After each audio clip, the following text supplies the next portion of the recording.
ሰላም ሰላም እንዴት ናችሁ? ዛሬ የተለያዩ መረጃዎችን ይዘን መጥተናል። ተከታተሉን። ላሚን ያማል ለ3 ሳምንታት ከሜዳ እንደሚርቅ ታውቋል። ባርሴሎና ላሚን ያማል ባጋጠመው የመሸሸት ጉዳት ምክንያት ለ3 ሳምንታት ከሜዳ እንደሚርቅ ገልጿል። ስፔን በዚህ ወር የዓለም ዋንጫ ማጣሪያ ቡድን ውስጥ አርብ የክንፍ መስመር ተጫዋቹን ካካተተች ከጥቂት ሰዓታት በኋላ ነበር ጉዳቱ ይፋ የተደረገው። ላሚን ያማል ከሴፕቴምበር ኢንተርናሽናል ብሬክ በኋላ 4 ጨዋታዎችን አምልጦት ነበር። ስፔን በዓለም ዋንጫ ማጣሪያ ቡልጋሪያ እና ቱርክ ባሸነፈችበት ጨዋታ ላይ ከተጫወተ በኋላ የብልሽት ጉዳት አጋጥሞት ከሜዳ መራቁ ይታወሳል። ክለቡ በኤክስ ገጹ ላይ ስለ ያማል እንዲህ ይላል። ላሚን ያማል ከፒኤስጂ ጋር ከነበረው ጨዋታ በኋላ ምቾት ማጣት እንደገና ታይቶበታል። ከሴቪያ ጨዋታ ውጪ ነው እናም የሚገመተው የማገገሚያ ጊዜ ከ2 እስከ 3 ሳምንታት ነው ብለዋል። የፕሪሚየር ሊጉ የቀድሞ ተጫዋች አለን ሽረር ዛሬ ምሽት በቼልሲ እና በሊቨርፑል መካከል በስታንፎርድ ብሪጅ ስለሚደረገው ጨዋታ አስተያየት ሰጥቷል። ሁለቱ አሰልጣኞች በጨዋታው ከተሸነፉ ጣና ውስጥ ስለሚገቡ ጨዋታውን በጥንቃቄ እንደሚጫወቱ ያምናል። በሜትሮ ላይ ግምቱን ሲሰጥ ሺረር በስታንፎርድ ብሪጅ ምሽት ላይ ታላቅ ጨዋታ እንደሚሆን ተናግሯል። ሺረር ሲናገር በጣም ጥሩ ጨዋታ ነው የሚሆነው። ሊቨርፑል 3 ተከታታይ ጨዋታ በ8 ቀን ውስጥ መሸነፍ አይፈልግም። ሊቨርፑል አሁንም ለሊጉ ሻምፒዮንነት ተወዳጆች ናቸው። ቼልሲዎችም 3 ተከታታይ የሊግ ጨዋታዎችን ከተሸነፉ ማሬካ ትልቅ ጫና ውስጥ ይገባሉ። ምናልባት ሁለቱ ቡድኖች ጨዋታውን ላለመሸነፍ አስፈላጊነት ጥንቃቄ ይመርጣሉ።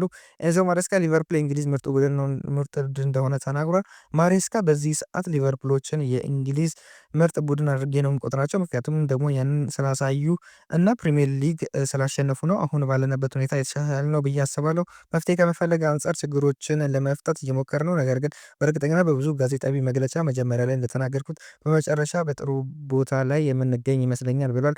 አዲሶቹ የማንቸስተር ዩናይትድ ፈራሚዎች ተስፋ ቆርጠዋል። አንዳንድ የማንቸስተር ዩናይትድ የክረምት ፈራሚዎች በሚያስደንቅ ሁኔታ በአሁኑ ሰዓት በኦልድ ትራፎርድ ቡድን የሚያዩት ነገር በጣም ተስፋ አስቆራጭ የሆነባቸው ነው ሲል ቤን ጃኮብስ ተናግሮ፣ ዩናይትዶች በክረምቱ የዝውውር መስኮት ፊት መስመሩ ለማጠናከር ከ200 ሚሊዮን ፓውንድ በላይ ያወጡ ሲሆን ማቲያስ ኩና፣ ብሪያን ምቤሞ እና ቤንጃሚን ሴስኮን አምጥቷል። ይህ በእንዲህ እንዳለ ሴኔ ላሜንስ አንድሬ ኦናናን ለመተካት አምቷል። ላሜንስ እስካሁን የመጫወቻ ደቂቃ አላገኘም።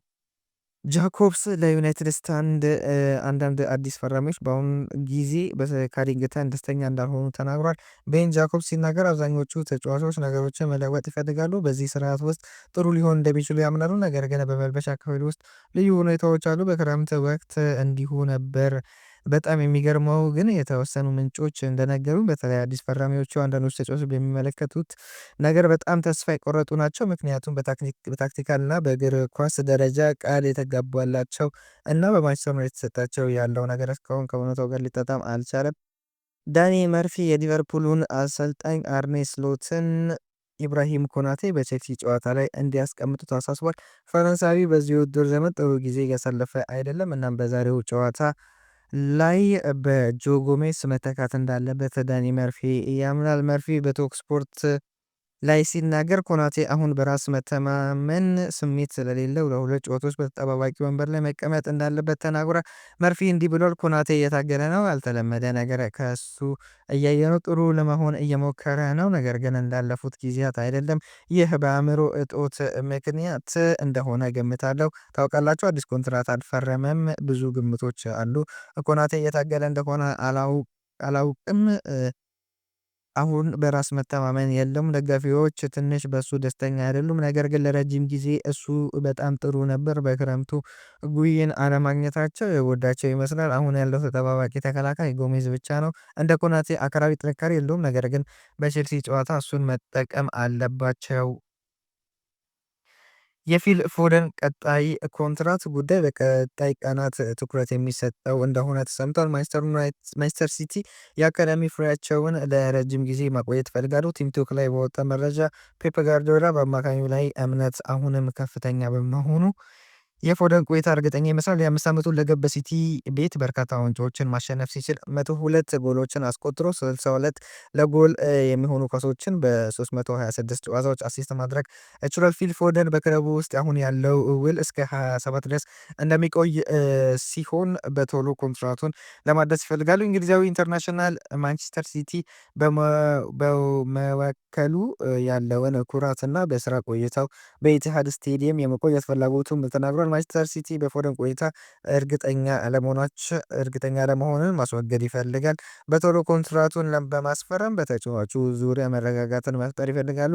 ንግግሮች ውስብስብ ይሆናሉ ተብሎ አይጠበቅም። እናም በቶሎ ውሳኔ ላይ ይደረሳል የሚል ተስፋም አለ። ፎደን በዘንድሮ የውድድር ዘመን ማንቸስተር ሲቲ በሁሉም ውድድሮች በ7 ጨዋታዎች ተሰልፎ 2 ጎሎችን አስቆጥሮ 2 ለጎል የሚሆኑ ኳሶችን አመቻችቶ መቀበል ችሏል። ማንቸስተር ዩናይትድ ለአንድ የክረምት ፈራሚ ከልክ በላይ ወጪ ማውጣቱን የቀድሞ ተጫዋች ተናገረ። የቀድሞ የአርሰናልና የቼልሲ ተከላካይ ዊሊያም ጋላስ የማንቸስተር ዩናይትድ በዚህ ክረምት ለብሪያም ምቤሞ ትልቅ ገንዘብ አውጥቷል ሲል ተችቷል። የካሜሮኑ ኢንተርናሽናል ከብሬንትፎርድ የተቀላቀለው በክረምት ነበር።